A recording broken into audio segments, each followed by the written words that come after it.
Qué placer saludarles, amigos de Librerías El Sótano, recibirlos en esta que es su casa, con ganas de servirles un tecito, un cafecito, una cervecita, un vinito, para entrar aquí a lo que es esta mi casa y compartir con ustedes de mis libros que tengo muy claro, desde que se publican ya no son míos, sino que son compartidos. Soy autor, además de periodista, soy autor de Latitudes, Crónica, Viaje y Balón, mi libro de crónicas, mis recorridos por el mundo, mis coberturas en más de 100 países, mis entrevistas, todo en detrás de cámaras.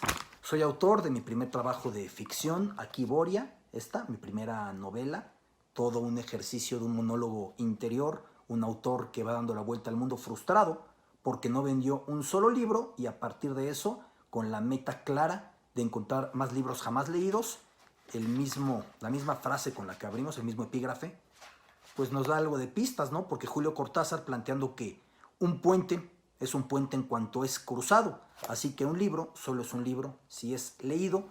Autor después de 100 genios del balón con las ilustraciones del gran César Moreno, la infancia de los mejores futbolistas de la historia, que podemos irlos viendo. Ahí está Mario Alberto Kempes, quien me dio una entrevista para poder delinear su capítulo. Ahí está Maradona, aquí está el gran Ruud Gullit, Figo, Zanetti, Cannavaro, Ryan Giggs, Raúl González, Gianluigi Buffon, que tiene una gran historia porque él era mediocampista y en el Mundial del 90 es tanto lo que le impacta ver al guardameta camerunés Tomás Nocono, que decide, pese a ser un mediocampista ya en la selección infantil italiana y que ya se iba al Inter de Milán, decide cambiar de opinión y su padre se lo respeta. Yo creo que es una gran lección, ¿no? Dejar que los niños sigan sus sueños. Eso sí, su papá le dice: si ese es tu sueño, tendrás que luchar mucho por él. Y ahí está Luka Modric, quien fue refugiado de guerra durante los conflictos en los Balcanes, y Cristiano Ronaldo. Y cerramos el libro, obviamente, porque es en orden cronológico, con Lionel Messi. Digo obviamente porque es el más joven de cuantos aparecen en este recuento en 100 genios del balón. 100 genios del balón, ahí está Eusebio, por ejemplo, y ahí está Pelé. 100 genios del balón fue el primero de estos ejercicios, un viaje por la tenacidad, un viaje por los orígenes de los mejores futbolistas del planeta. Les confieso, cuando yo empecé con este proyecto, amigos de Librerías El Sótano, yo tenía muy metida la idea de que era un libro sobre los 100 mejores de la historia, pero yo no entendía el enfoque. Tuve que regresar a capítulos que ya estaban publicados y rehacerlos cuando entendí que no se trataba de colocar lo que ya aparece en una Wikipedia, lo que cualquier persona tiene con un par de clics en internet, si cuántos títulos de goleo, si cuántos trofeos, si cuántas copas, si cuántos mundiales, si cuántas estadísticas, etc. Mi intención era ir a lo que la gente no tiene, al inicio. Por ponerlo en términos cinematográficos, esta es la precuela de cada una de estas 100 historias, de estos 100, acaso los mejores futbolistas de la historia. Por ahí lo tenemos, un libro que además tenemos la suerte que ha ido muy bien en Centroamérica, en Sudamérica, en España se ha vendido también de maravilla y ya trabajamos en la traducción al inglés de este 100 genios del balón. Podemos decir que es el hermano mayor del libro que tengo el honor, que Librerías El Sótano, y lo valoro muchísimo, coloque como recomendación del mes de abril. Y es 100 dioses del Olimpo. Es curioso, este era año olímpico, Tokio 2020, ya sabemos lo que ha sucedido, la cuestión de la pandemia, la posposición a 2021, aunque seguirá siendo Tokio 2020 por mucho que se dispute el otro año. Y en este libro es un ejercicio parecido, aunque debo decir, quizá por ser el segundo en esta serie, creo que ha sido más total, creo que ha sido más integral, rastreando los orígenes de los grandes del olimpismo. Por aquí está Usain Bolt, aquí está la gran Yelena Isinbayeva, la diosa de la pértiga, ahí está Michael Phelps. Phelps por sí solo tiene más medallas que muchos países. Ahí está Nadia Comaneci, la niña del 10 en Montreal 76. Y entonces entramos a las historias que encontramos en este libro. ¿Acaso no conocen a Mildred Babe Didrikson?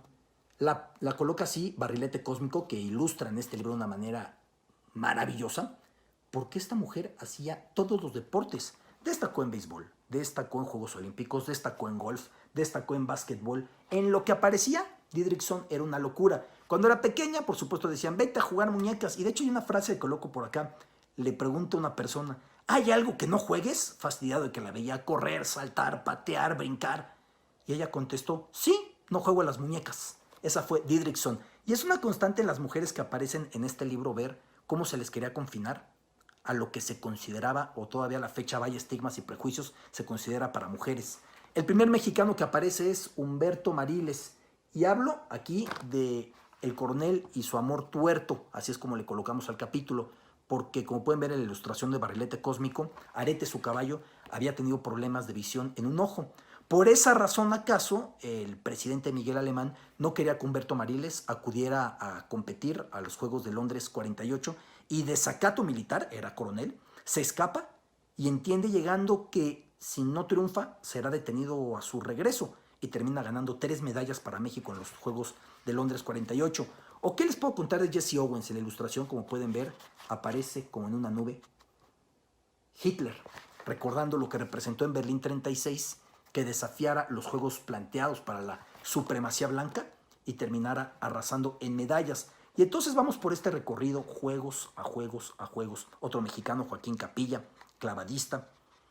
Alice Coachman, de las pioneras afroamericanas. Emil Zatopek, tengo que decirles que es mi gran debilidad. Hay un gran libro de Emil Zatopek, escrito por Jan Echenoz. De hecho, por aquí me giro para encontrarlo. Aquí está, miren, me quedó muy cerca. Me quedó muy cerca y no estaba planeado. Es este libro de Jan Echenoz sobre Emil Zatopek. Es un personaje entrañable porque tiene una forma para correr, una técnica muy particular. Le decían la locomotora checa. Es entrañable porque cuando se da la entrada de los tanques soviéticos a Praga en el 68, él camina entre los tanques defendiendo, diciendo no invadan, no se metan, exige al Comité Olímpico, no lo consigue, que la Unión Soviética sea inhabilitada para acudir a los Juegos Olímpicos de México, habla ante los tanques y los soldados soviéticos y les dicen esta invasión no es bienvenida, tenemos derecho los checoslovacos a tener un comunismo con rostro humano, y eso le quita pues todo el futuro, porque es enviado a trabajar a una mina, porque su nombre es borrado, porque es purgado, y solo lo rehabilitan cuando cae el muro de Berlín y se entra a una nueva etapa. Ese es el gran Emil Zatopek. Pero seguimos viendo nombres. Abebe Bikila, el pie descalzo tenía que ser, corrió descalzo la maratón en los Juegos de Roma 60 y después todavía destacó en Tokio 64. Aquí contamos su historia desde los inicios en Etiopía. No había mundo más allá de las montañas en la remota aldea etíope de Hato. Abebe solo superó ese límite a los 4 años cuando las tropas de Benito Mussolini invadieron Etiopía y alistado su padre en el ejército, se refugió con su madre en un poblado incluso más aislado. Es la historia del gran Bikila, el primer atleta importante de África. Larisa Latínina, la multimedallista, aparte de la ilustración remitiéndonos a la Unión Soviética, y toda la historia de cómo fue destacando en la gimnasia. Tiene una historia además muy fuerte porque siendo ucraniana, su padre había abandonado la casa y en ese contexto vivió sin padre, hasta que poco antes de la Segunda Guerra Mundial, o ya en la Guerra Mundial más bien desde el frente, su padre escribe a casa diciendo cuando esto pase volveré, y su padre muere en la batalla de Stalingrado y ya nunca regresó. Esa es Larisa Latínina. Y seguimos viendo historias, por ejemplo esta Dawn Fraser, la pude entrevistar, la nadadora australiana, también con la tragedia, su hermano que murió enfermo y en el hospital la última vez que lo vio, el hermano le dijo, tienes que seguir tus sueños de ser nadadora, y entonces todo se lo dedicó a su hermano Donnie, quien de hecho le enseñó a nadar, su hermano mayor, y era un desastre, era una mujer irreverente, desafiante, larrikin, como dicen en la jerga de Sydney, en la jerga australiana. Existía el mito, y ella me lo confirmó, de que en los Juegos de Tokio 64, escaló al Palacio Imperial para robarse la bandera japonesa para llevársela de souvenir. Yo pensaba que no era cierto. Se lo pregunté a Dawn Fraser y me dijo que sí, sí lo hizo y que ya cuando la reconocieron le dieron una bandera de souvenir, la irreverente Dawn Fraser. Tenemos, por ejemplo, a Vera Chaslavska, la novia de México. Si están muy chavos, pregúntenle a sus papás lo que representó. Y aparece junto a una reja porque también su vida quedó marcada por la invasión de los tanques soviéticos de Praga. Ella se casó en la Catedral de la Ciudad de México durante los Olímpicos del 68. O por ejemplo Bob Beamon en esos mismos Juegos, que hizo el salto imposible. Consiguió romper la marca de salto de longitud por dimensiones jamás siquiera imaginadas y que viene de un mundo roto. Así empezó el capítulo de Bob Beamon.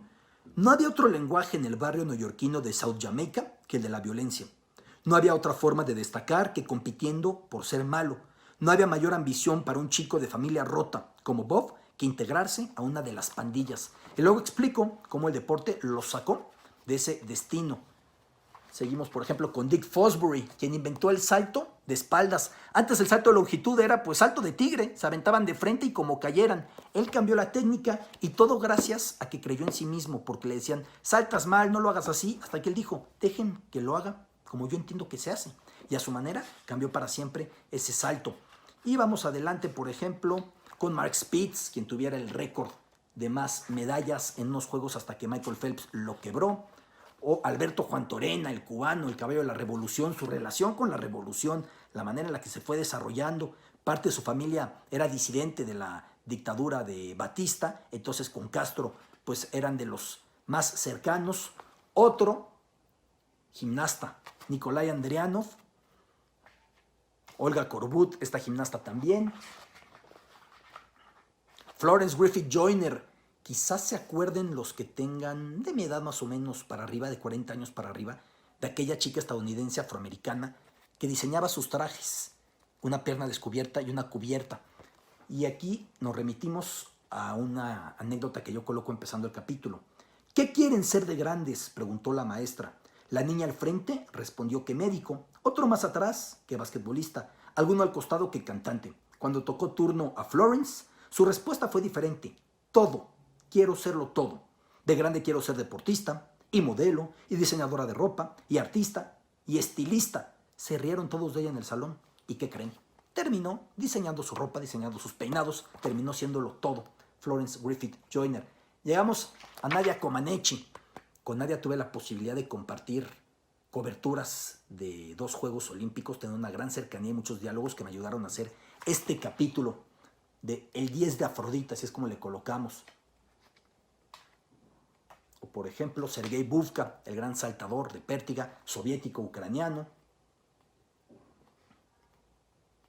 Gail Devers es de las historias más fuertes, porque Gail Devers, la gran velocista estadounidense, iba a ser amputada. Por eso así empezamos su capítulo. ¿Cómo pensar en olímpicos con lo que Gail sufría? ¿Cómo poner la atención en entrenamientos o medallas cuando a menos de 2 años de Barcelona 92 ni siquiera era capaz de caminar? Logra curarse y consigue todo eso. El Hércules de bolsillo, Naim Suleimanoglu, este personaje que nace en la minoría turca en Bulgaria y por eso el régimen turco les prohibía profesar el Islam, les prohibía hablar su idioma, incluso su nombre se lo hacen cambiar para que pareciera búlgaro, le ponen como nombre, y por aquí se los digo exactamente, Naum Shalamanov, él era Naim Suleimanoglu, se termina por escapar y emigra a Turquía y representando a Turquía se convierte en uno de los mejores levantadores de pesas de la historia. Michael Johnson, ¿se acuerdan cómo corría? Muy erguido, con muchas revoluciones en las piernas. Otra gran historia. Alexander Karelin, el luchador de Siberia. Una historia espléndida. Ese hombre que aparecía en videos corriendo en la nieve. Hasiba Bulmerka, la primera mujer musulmana que consigue un oro en Olímpicos, aparece junto a la cordillera del Atlas, que es donde corría. Le aventaban piedras porque lo hacía en pantaloncillo corto y decían que se case, que tenga hijos, que se cubra las piernas, que se cubra el cabello. Ella decía, puedo ser musulmana y vestirme como quiera. Robert Korsienowski, el gran marchista polaco. Este cayó a la marcha porque cuando viene el movimiento de solidaridad de Lech Walesa contra el régimen comunista en Polonia, en ese momento Korsienowski estaba en clases de karate y entiende el régimen que tener clases de karate podía alimentar la disidencia y grupos rebeldes como Solidaridad y prohíben las clases de artes marciales. Se va enojado porque le encantaba hacer eso y termina en la marcha y es de los mejores marchistas de la historia. Seguimos adelante, a ver a quién nos encontramos que pueda compartirles una buena historia. Cathy Freeman, la australiana, incendió el pebetero en los Juegos de Sydney 2000 siendo aborigen. La historia de sufrimiento de su familia, por eso su tatuaje que aparece ahí, 'Cause I'm free, porque soy libre, y es toda esa historia. A ver, Jefferson Pérez, el ecuatoriano, otro marchista, me contó su historia, tuvimos una llamada entrañable, es un personaje maravilloso. A él no le gustaba el deporte y termina por hacer deporte porque en la escuela le dicen, has faltado mucho educación física y por las faltas te vamos a reprobar. Le dice al maestro, ¿pero por qué? Dice, bueno, si corres una carrera que se hace el domingo, te paso. Y la corre de mala gana, no soportaba el deporte y se da cuenta que es buenísimo corriendo. y cambia la vida del gran Jefferson Leonardo Pérez de Ecuador. Chris Hoy, aparece esa ilustración porque él se inspira para ser ciclista viendo la célebre escena de la película E.T. o E.T., cuando se eleva la bicicleta ante la luna. Y por eso empezó en el ciclismo. Rebeca Romero es de las historias que yo más disfruto contar. Esta mujer de padre español, por eso el apellido Romero, siendo británica, acude en remo a los Juegos de Atenas 2004 y es medalla de plata. Hace cálculos, finalmente ella estudiaba ciencias aplicadas al deporte y al hacer cálculos ve que para Beijing 2008 solo le alcanzaba para hacer plata o bronce. Le dicen las autoridades del deporte en Gran Bretaña, no, hombre, pues está perfecto, va a ser otra medalla, te apoyamos, estás becada. Ella dice, no, yo no soy de plata, yo soy de oro. Se cambia de deporte a mitad de ciclo olímpico con solo 3 años para prepararse un nuevo deporte en ciclismo rumbo a Beijing y en Beijing consigue el oro tal como ella había decidido que quería. Ahí está la gran Yelena Isinbayeva, a la que también pude entrevistar varias veces. Mo Farah, el refugiado, nacido en Somalia, luego en Djibouti, su llegada a la Gran Bretaña donde lo discriminaban por su color de piel, y ese hombre al que discriminaban terminó siendo Sir, reconocido con el cargo nobiliario por la reina Isabel II. Eliud Kipchoge, el mejor maratonista de la historia, y su infancia en una aldea keniana. Usain Bolt, también lo he entrevistado muchas veces y él me contaba que se dejó de registrar a muchas carreras por el miedo a perder, así de competitivo era. María del Rosario Espinosa también la pude entrevistar, su infancia en el pueblo de pescadores de La Brecha, en Sinaloa, cómo tenía que barrer el piso, porque a cada lluvia el piso se ensuciaba de pedazos de concreto. Mariana Pajón, la colombiana del ciclismo BMX, otra historia genial. Simone Biles, y así abrimos la historia de Simone Biles, laberinto desde el orfanato, la mejor gimnasta del momento y acaso lo será de la historia. El hilo hasta esta Ariadna, el inicio de su laberinto, se encuentra en el brincolín de un orfanato en Ohio en el que no se permitía jugar a los niños. La incontenible Simone, llamada así por la cantante Nina Simone, trepaba escondidas para saltar, tal como ya hacía en columpios, muebles y toda estructura peligrosa. Es una mujer que el padre, por adicciones, deja la casa, la mamá no puede tenerla, se va a un orfanato, va brincando entre lugares de adopción y su abuelo se entera de esto y el abuelo decide ser quien termina por criarla. Este es mi libro 100 dioses del Olimpo, ilustrado por Barrilete Cósmico. Historias de tenacidad, de perseverancia, de luchar por los sueños. Historias cortas, es una hoja y una ilustración.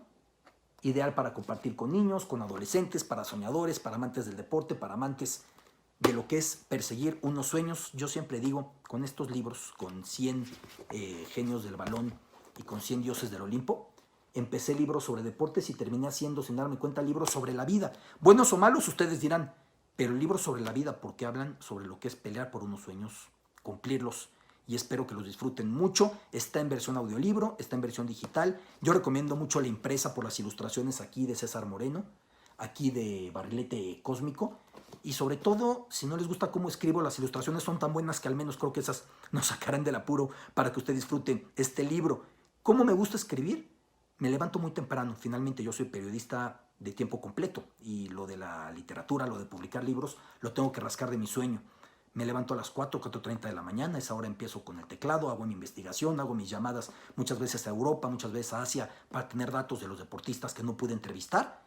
Y a las 7:30 de la mañana dejo la parte de los libros y ya paso a mi rutina laboral, periodística, al otro día otra vez tempranito, a manera que me tomó 3 meses hacer este libro y otros 3 meses hacer este libro, a ritmos muy acelerados. Sí, me apuré mucho con pensando que los olímpicos, como todos, empezaban este verano, se han pospuesto, así que tenemos más de un año para prepararnos para llegar al Tokio 2020, que será en 2021, conociendo la historia de los mejores atletas de la historia. Está Johnny Weissmuller, quien luego se convirtió en Tarzán en el cine. Está Duka Hanamoko, el patriarca del surf.